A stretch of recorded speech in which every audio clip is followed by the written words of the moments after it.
Outlet Liquor is your place to buy a case. Stock up and save when you shop the lowest prices available every day at Outlet Liquor. You never have to wait for a sale. The more you buy, the more you save. Only at Outlet Liquor. What's your outlet?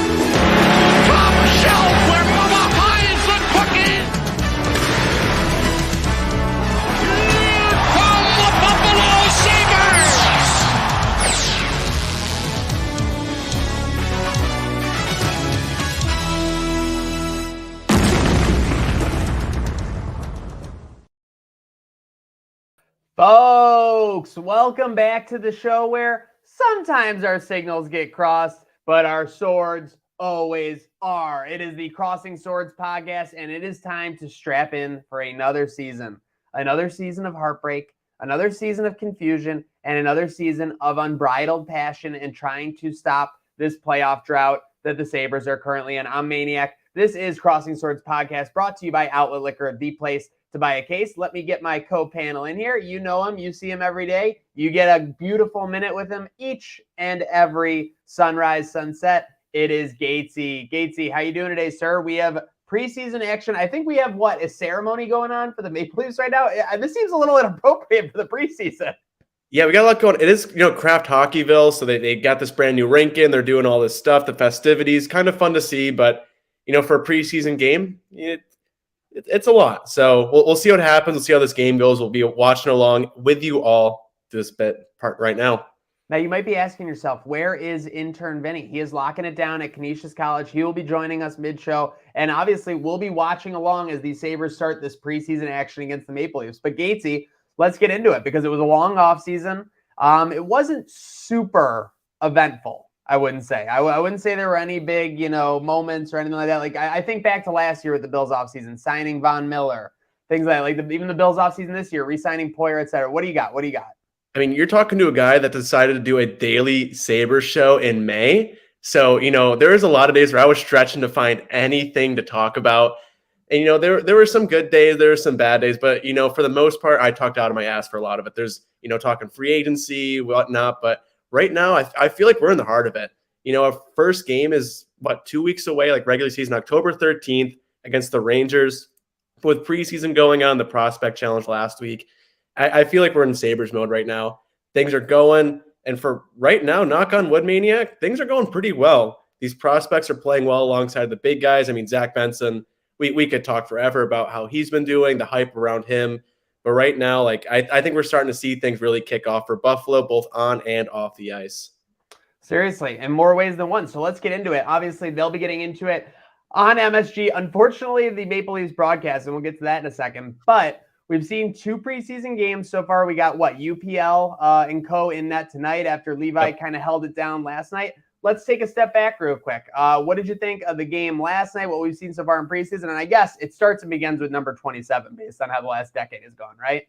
Yeah, it's honestly, last night couldn't have gone much better. I mean, it was really Buffalo's kind of A team versus the Providence Bruins, their AHL team for the most part. But I thought Buffalo looked really well. They controlled a lot of the game. Levi made some really big saves when called on.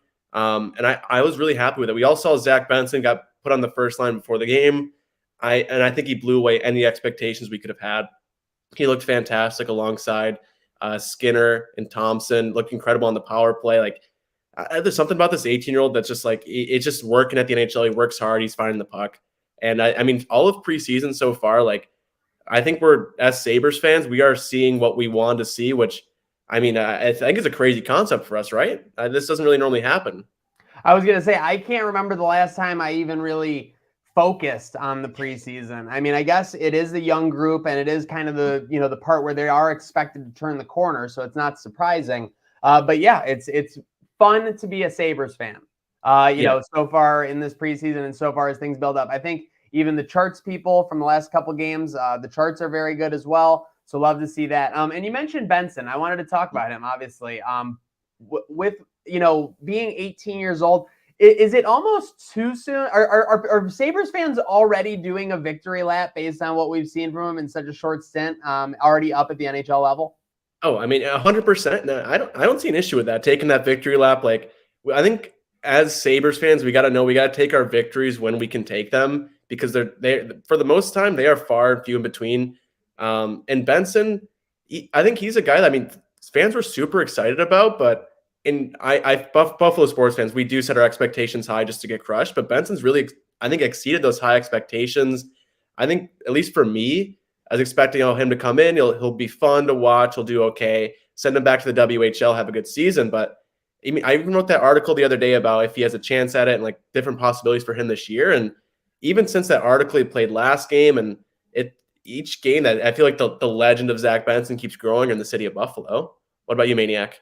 Yeah, I mean, obviously, again, I will never claim to be able to assess hockey film, things like that, but he just looks like a fluid player. He looks very comfortable, like you said, playing with the first line yesterday, and I get it. The Bruins, first off, the Bruins aren't what they've been for the last decade. Apparently, they have been saying for that for the last couple of years.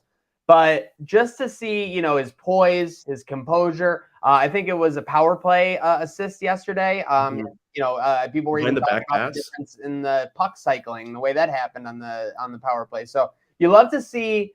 I just feel like Don Granato as a coach, and I've praised him on here for the last two or 3 years or whatnot, but always just does the right thing in a situation. You're in preseason. Let's let the young kids play. Let's let the young kids play up at the top line. Let's get Levi those reps. Just similar, another example is calling up Levi with like 10 games left last year and just playing him every single game, because you really don't have a choice if you wanted to make the playoffs last year. But with that said, again, it's great to see Granato doing the right things, taking the right steps to kind of ensure, this team's success, and that we don't leave a stone unturned going into the season. We will talk more about the team as we continue the watch along here on the Crossing Swords podcast. What's New begins again, brought to you by Outlet Liquor. But we'd be remiss not to talk about it. It's been in the circles, quote unquote. It's been in the tweets. It's been in the reels. It's been in the TikToks. Patrick Kane, obviously trying to latch on with an NHL team. Had a decent run, I guess, for the Rangers in their playoff series last year, and when he caught on with them after the deadline. I guess there's a couple schools of thought. I think the online Sabres Twitter and everything, and they've kind of realized this, are completely anti-Kane. They seem to think that his defensive numbers and his defensive output are going to be too damaging to what the Sabres are trying to do. And I think there's a fair argument there. The Sabres right now, do they really need goal scoring? Yeah. I don't think so. I mean, I guess they need leadership, and obviously you can never have too much goal scoring. But if you were to add something to this team, I think you would focus it more on locking down the defensive end, playing a little bit better on special teams, which I guess Kane can help with. But with that all taken into account, Gatesy, where do you land on the Patrick Kane discussion and going forward? I think right now, especially Buffalo's forward room, it's already jam-packed. And then you throw in these prospects who are doing really well in the preseason and who are buying for these spots that probably really aren't even there in the first place. Then you throw in another forward. You're going to have Jack Quinn come back from injury sometime around December. And Patrick Kane, like, I don't really know. He's coming off this hip surgery. Like, what's he going to bring the Sabres roster that's not already here? Like, I think the biggest appeal to bring Patrick Kane to the Sabres is he's from Buffalo. It's nice. You got the big name coming to town. It's nice for Buffalo to be in the talk of these like big free agents again. But at the end of the day, I would rather have someone else have that spot on the ice than Patrick Kane, 110%. Whether it is a younger guy who's getting this ice time to be, to get to that next step, or just the guys they have in the room right now who might be considered like veterans. I'd rather see them on the ice over Kane, at least for me, any day of the week. Yeah, I think that's the argument that, there's two sides there. There is that he's from Buffalo. He could be the piece. Wouldn't it be poetic if, he came back and joined the team and put them on a run and everything like that? I think that's 5 years too late at this point. If you were going to bring him in, I think the 2018-2019 season was the time to do it. The Blackhawks were struggling, but Kane was putting up like 40 to 50 goals and could have been a difference potentially on that Eichel Reinhart team, obviously. But yeah, it'll be interesting to see. With that said, there have been whispers that Buffalo is in the mix, I guess, but there hasn't been anything concrete besides, really just those whispers. Darren Drager just maybe saying like they're in the mix. Again, I just don't feel like that's a solid, this is happening, or he's like on a visit or things like that. Yeah, and I'm glad Kevin Adams says that's his job to, do what's best for the team, put feelers out, see what things look like. I'm glad that Buffalo's interested in bringing in players to make this team better. It doesn't mean Kevin Adams is going to pull the trigger on every single name that, the Sabres are interested in, but knowing that the team is actively pursuing to be better, which I think has been a thing we haven't been able to say for forever, it's good news. And just because Sabres are interested does not mean these things are set in stone. They're going to happen. And I think Patrick Kane is just such a divisive player on Saberhood, whether you're on Twitter or Facebook. Everyone and their uncle has an opinion on Patrick Kane, and it is one way or the other. There's not a lot of people who put their arms up and are unsure about what to do with him. Nobody is impartial on the Patrick Kane issue for sure. A lot of opinions he's there. Maple Leafs on the power play here? I'm just kind of hearing in the background, but still 5 minutes into the game. Still 0-0 as we walk a little bit into the game here on the Crossing Swords pod. So meeting expectations so far for Levi. Again, really, this is kind of like the Patrick Kane thing in that there was no in between. I feel like, if he allowed 1 or 2 goals, had a bad period or thing like there, yeah, sure, you would have just, kind of wiped up. If he allowed 3 or 4 goals, got shelled, you would have been like, okay, is this worrisome heading into the season? Instead, it's been the exact opposite. Boston Bruins last night, I mean, everyone was talking about the positioning in net, the footwork, all of the mechanics that you want to see. And again, that Levi and a player coming straight from college isn't supposed to have at this point. Are you surprised that Levi is meeting expectations? And again, I can fully acknowledge it. He hasn't even played a full 60 minutes or whatever. Yeah. But are you surprised that he's been meeting the fans and kind of the peripheral expectations of the pundits as well? I would say if you look at it straight from a spreadsheet, like analytical, like he came from college, did this, these were numbers here, this is what he did, I would say you'd be surprised. But everything we hear about Levi as the person off the ice, all the stuff he does, like just that mentality he has, I don't think it surprises anyone who really has learned about that, understood it, and kind of learned from Levi and what he's been doing. He just has that thing about him. He's a goalie. He battles, he competes. He's a fantastic skater, great positionally. He just works and competes. And honestly, like I wish I could say I was surprised, but I mean, I've been beating the Levi UPL drum all summer. When people want to bring someone else, I want to run with these two because they are the present and they are the future. And goaltending is so volatile in the NHL. Like, what's the point in bringing in a stopgap? We brought in Conley last summer for that. Connor Hellebuyck, we're still in the same position. Let the kids run. If you want long-term success, you need these two to be good. Like, let's let them figure it out and go from there. Yeah, I think you made a great point right there. And it kind of plays into the Kane angle as well. You're going to bring in a Hellebuyck or something, someone who's been outside the system. Connor Hellebuyck, from his headshot, looks like he's more likely to turn on the Sabres once he gets in the locker room than he is to help them make the playoffs. So I think you made a great point. It's about working with what they have in the room. And this isn't like 2021, 2022, where, it was kind of a pathetic roster. You were in your post Eichel Hayes, and, just to be competitive, just to be filling the arena was the goal for the team. Just finding, it was not that long ago that Kevin Adams was just saying we wanted players that wanted to play for the Sabres. I mean, geez Louise, what a improvement in that time. And, I think, it's kind of like when Kevin Adams made his first couple moves, right? Like even the Tage signing is a great example. The Tage signing was questioned out the wazoo. Regression central, everyone was saying, oh, this guy's played like 2.5 years. He's got 52 total goals in the NHL or whatever. Instead, Kevin saw the development within the system. He was probably hearing it from Granato and the scouts. And obviously we know the scouts team, has been, upping their game since the Adams-Granato administration has taken over. That much seems certain as we constantly talk about players getting better within the system. So it's kind of like, you would prefer to keep someone that's already been in the building and someone who you already know what you're going to get out of. Exactly. Especially when we look at the long-term success that other franchises have had, like dating back to Detroit, Chicago, Tampa Bay, like these teams that have had these long runs of being the top teams in the NHL, all their players come in from their farm system. They're guys they draft, they bring in, they sign, they trust. And I think Buffalo needs to start doing that. And they have. Kevin Adams has really harped on that. And you've seen in the signings he's made, they've been a little, risky signing these guys to longer deals. But I think everyone's been paying off so far. The decisions he's made to, trust guys that are in the building, maybe younger guys. I mean, granted, we're still in the preseason. Like it's going to be a long year. There's going to be bumps along the road, but I think this is the right move for the team right now and going forward, because what's the point in bringing a guy for a year? Like this team, they're good, they're fun. We're not trying. It's not cup or bust right now. We're trying to get to that next level and build from here on out. And you do that with guys that you have in your own system. Oh, Maple Leafs scored to go up 1-0. Oh no! Guess they're going to the Stanley Cup this year. With that said, I want to just wrap up one point on Levi real quick. Bills fans saw Josh Allen in 2019, and he wasn't everything he was gonna be, but this was the guy who was picking the ball up out of the scrum in Dallas and like charging forward. This is the guy who was hurdling Anthony Barr in Minnesota. You saw these things. Are Sabres fans, and again, it's a much shorter timetable, so I don't mean to put us unfairly under the microscope here, but are Sabres fans kind of ahead of the curve on Devin Levi compared to the NHL, like fans and pundits as a whole? I think so. Like you see so much of like national media coverage on Levi. Like they'll say these good things, and everyone else is like, oh, he's played 10 games or whatever. He's unproven, whatnot. But I just saw that goal going. Not ideal from UPL, but not ideal from UP for sure. Hey, it's preseason for everyone.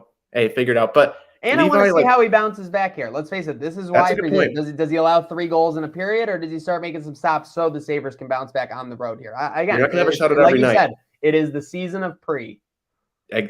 Wise words there, but yeah, I think Sabres fans trust Levi.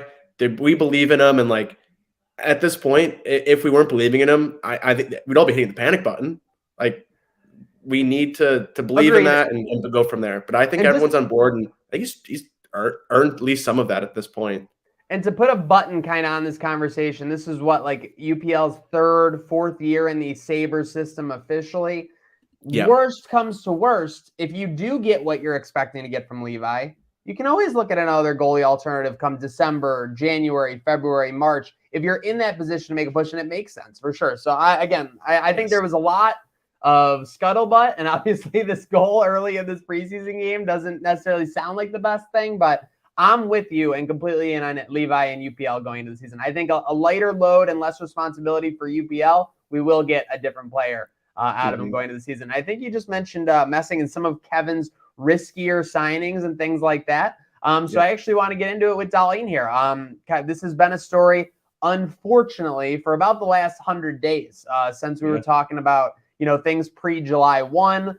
There was obviously the Chad D rumor that a deal was going to be agreed to. For whatever reason, that hasn't worked out. I will say right now on this show and live, I don't think Chad D is going anywhere unless he had something solid. So I will give kudos there, and I wouldn't be surprised if it ends up working in the end. But the scuttlebutt today, day 97 or 98 of the saga or whatever, is that it could be potentially term? It could be 4 years versus 8 years for DAHLIN.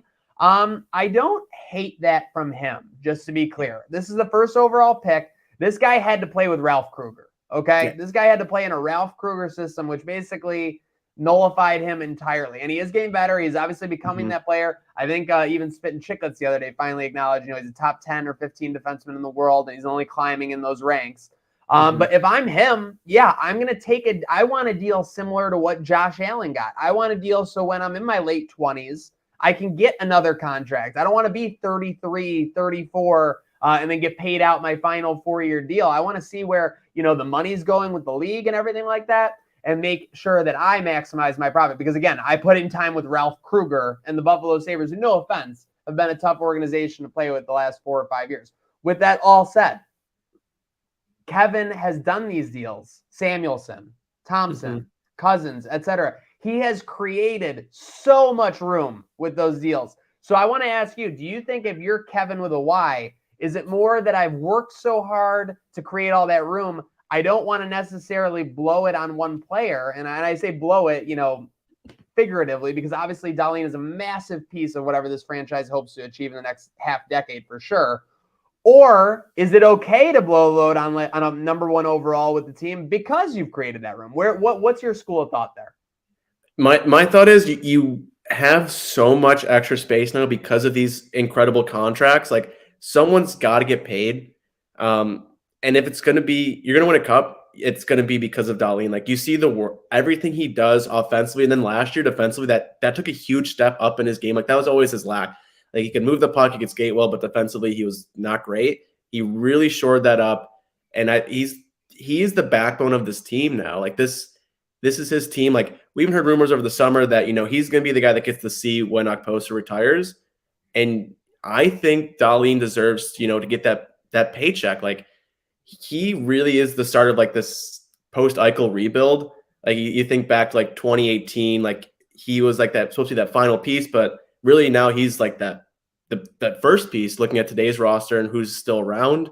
And anytime he's on the ice, like this team wants to win that cup, make that success. It's going to be on his back to do so. So I think they have, some cap to play with, but with all these young guys that are going to want to get paid, there's going to be some tough conversations years from now of like who we're going to bring back, because who can we afford and whatnot. So hopefully, that the DAHLIN thing does get figured out, but he has all right to get paid that money. Yeah, he's earned to be in the position he's in for sure, because again, he's always maintained positivity, anything like that when things weren't the best of the team. Now that they are finally turning around, yeah, you would like to see him take a team-friendly deal. And yeah, of course you would like to see Rasmus DAHLIN locked up for 8 years. Do you have a pulse as a Sabres fan? Of course.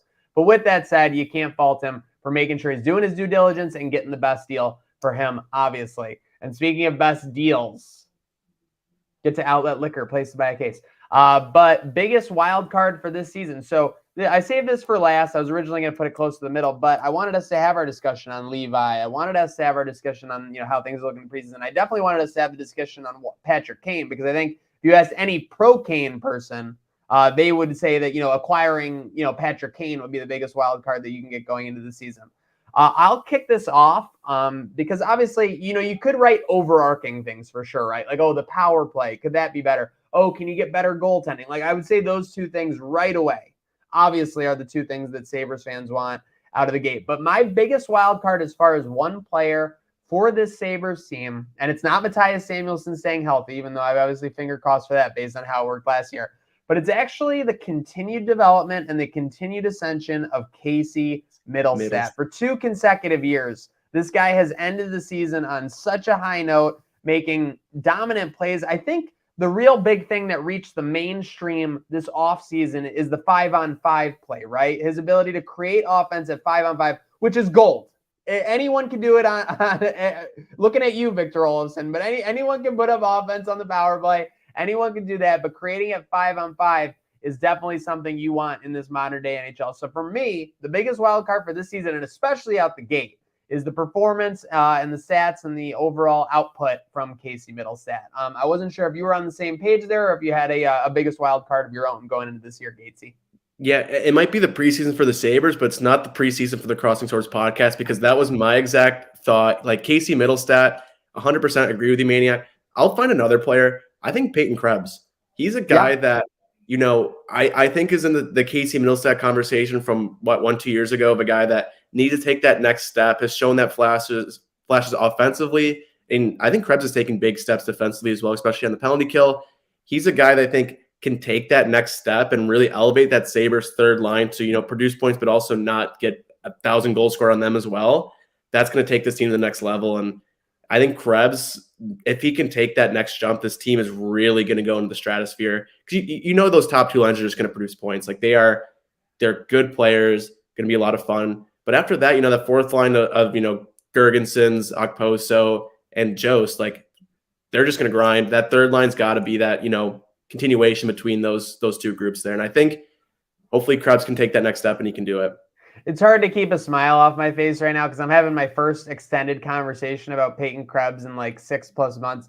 And man, was that guy just a demon last year for some opposing teams. But you said it best. If he gets up to that, I mean, what would be a number where you would take it right now? 16 goals, like 14 to 16 goals, right? Like, because obviously, I think what did he have like last year? Like the low or the high single digits? Yeah, I can look now, but he's always been a guy that has been great moving the puck. Like we even saw that in that first scrimmage. He had that great, pass from Benson to the slot to Greenway who couldn't finish. So he's going to be that can get assists. Like last year for Buffalo, he played in 74 games, 9 goals, 17 assists. Like that stat line, not fantastic. So I'm hoping this year he's even proved it defensively. Like hopefully he can get that offensive side of his game. He's shown the flashes like Middlestat did in years prior. That, he can produce. It's just whether doing it consistently and, maybe getting the right line mates around him as well. Like we talk, like bringing that Zach Benson, if he somehow sticks on that line with those two, like that's going to trickle down some good forwards to that third line, and that Krebs can set up, maybe an Alex Tucker, who knows, who name them. Like there's going to be good players for him to play alongside and move the puck to. All right, I know you swerved on this. I'll do Casey Middlestat right after you, but I want to put you to the test right now. Give me an amount of points. And again, I know it's not a one-person game. I know it's not a one-player game. Give me an amount of points that Peyton Krebs can have, and you're like, wow, the Sabres are going to the playoffs.